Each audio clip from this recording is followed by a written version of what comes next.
بسم اللہ الرحمن الرحیم۔ السلام علیکم۔ دو لوگوں کے درمیان کا تعلق ذہنی تناؤ کو ختم کرنے کا ذریعہ ہے، لیکن اگر کسی تعلق میں ذہنی تناؤ ختم نہ ہو تو ایسا تعلق ختم کر دینا چاہیے۔ رشتے موتیوں کی طرح ہوتے ہیں، کوئی ایک بھی گر جائے تو جھک کر اٹھا لینا چاہیے۔ شخص بن کر نہیں، شخصیت بن کر جیو، کیونکہ شخص تو ایک نہ ایک دن مر ہی جاتا ہے، لیکن شخصیت ہمیشہ زندہ رہتی ہے۔ جو لوگ جھک جاتے ہیں وہ کمزور نہیں ہوتے، بس ان میں رشتے نبھانے کی چاہت دوسرے لوگوں سے زیادہ ہوتی ہے۔ اگر آپ اپنے منفی خیالات کو ختم کرنا چاہتے ہیں تو انہیں لکھ کر ردی کی ٹوکری میں پھینک دیں۔ درد وہی ہے جو چھپا لیا جائے، جو بتا دیا جائے وہ تماشا بن جاتا ہے۔ انسانوں کو اگر پہچاننا ہو تو ان کو چہروں سے نہیں بلکہ دلوں سے پہچانو۔ انسانوں کے ہاتھ میں صرف کوشش لکھی ہوتی ہے، کامیابی تو اللہ دیتا ہے۔ پریشان کیوں ہوتے ہو؟ اگر کوئی تمہارے ساتھ غلط کر کے خوش ہے تو کیا تم نے یہ آیت نہیں پڑھی، اور تیرا رب بھولنے والا نہیں؟ اگر آپ اپنے کام کو سلام کرتے ہیں تو آپ کو کسی کو سلام کرنے کی ضرورت نہیں پڑے گی۔ اگر آپ اپنے کام کو الوداع کرتے ہیں تو آپ کو سب کو سلام کرنا ہوگا۔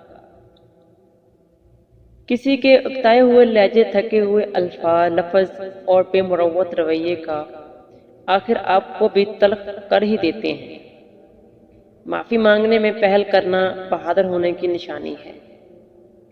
معاشرے کا بدترین المیہ یہ ہے کہ لوگ حقیقی اذیت دے کر مصنوعی معافی مانگتے ہیں۔ مجھے یقین ہے کہ جب تک کسی نے ناکامی کی کڑوی گولی نہیں چکھی، اس کو کامیابی کی خواہش نہیں ہو سکتی۔ میری بات پر یقین کریں یا نہ کریں، لیکن آپ کے رشتہ دار آپ سے خفیہ طور پر نفرت کرتے ہیں۔ وقت، محبت اور تعلق خریدا نہیں جا سکتا، لیکن ان کے کھو جانے کے بعد ان کی قدر و قیمت کا احساس ضرور ہوتا ہے۔ زندگی میں اگر محبت کرنے کا اتفاق ہو تو عاجز لوگوں سے کریں۔ عاجز لوگ تکلیف نہیں دیتے، محبت کے بدلے عشق کرتے ہیں۔ انسان کی عقل صرف اتنی ہے کہ اسے جانور کہا جائے تو ناراض ہو جاتا ہے اور شیر کہا جائے تو خوش ہو جاتا ہے۔ محنت کا پھل اور مسئلے کا حل رب دے گا، یہ مت سوچو کب دے گا، جب دے گا بے حساب دے گا۔ لفظوں کا استعمال حفاظت سے کرنا چاہیے، یہ ہماری پرورش کا بہترین ثبوت ہوتے ہیں۔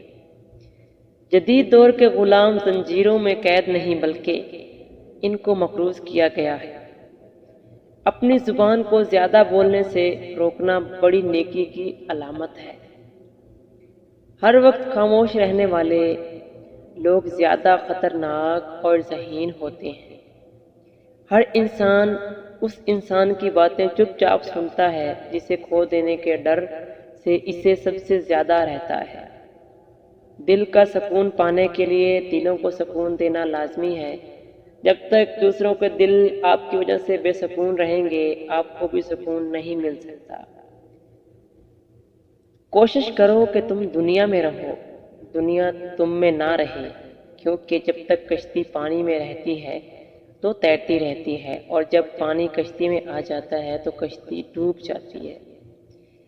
اگر آپ آزاد نہیں ہیں تو کوئی ہماری عزت نہیں کرے گا۔ اگر آپ شہرت کے ساتھ پیدا ہوئے ہیں تو یہ ایک حادثہ ہے، لیکن اگر آپ شہرت کے ساتھ مر جائیں تو یہ ایک کارنامہ ہے۔ جن کی تربیت میں کمی رہ جاتی ہے وہ پھر ساری عمر لوگوں پہ تہمت، کردار کشی، طعنہ زنی اور سکون برباد کرنے میں مصروف ہوتے ہیں۔ ہماری زندگی میں آنے والے غلط لوگ ہی صحیح معنوں میں زندگی کا مطلب سمجھاتے ہیں۔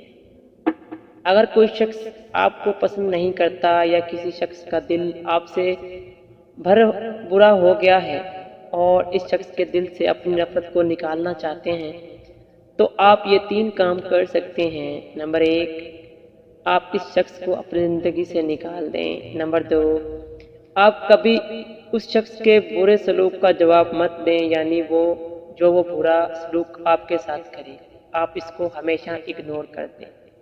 نمبر 3، آپ اس نفرت کو ختم کرنے کے لیے ایک سائیکولوجیکل ٹریک کا استعمال کریں۔ اس شخص سے کوئی بھی جھوٹا سا فیور مانگیں، مثال کے طور پر آپ اس شخص سے ایک پین مانگ کر دیکھیں۔ اگر تو وہ اس شخص آپ سے شدید نفرت کرتا ہوگا تو وہ صاف انکار کر دے گا، لیکن اگر وہ شخص آپ کو پین دے دے گا تو اس کا مطلب یہ ہے کہ اس شخص کے دماغ میں آپ کے لیے سوچ بدلنا شروع ہو جائے گی۔ وہ شخص ایک بار یہ ضرور سوچے گا کہ آپ اتنے برے انسان نہیں ہیں جتنا اس کو لگتا ہے، تبھی تو آپ نے اس کو اپنا دوست سمجھ کر اس سے مدد مانگی ہے۔ کبھی کبھی انسان اپنی زندگی میں نہ چاہتے ہوئے بھی ایسے کام پر آ کھڑا ہوتا ہے جہاں وہ اپنا درد سوائے اللہ کے کسی کو نہیں سنا سکتا۔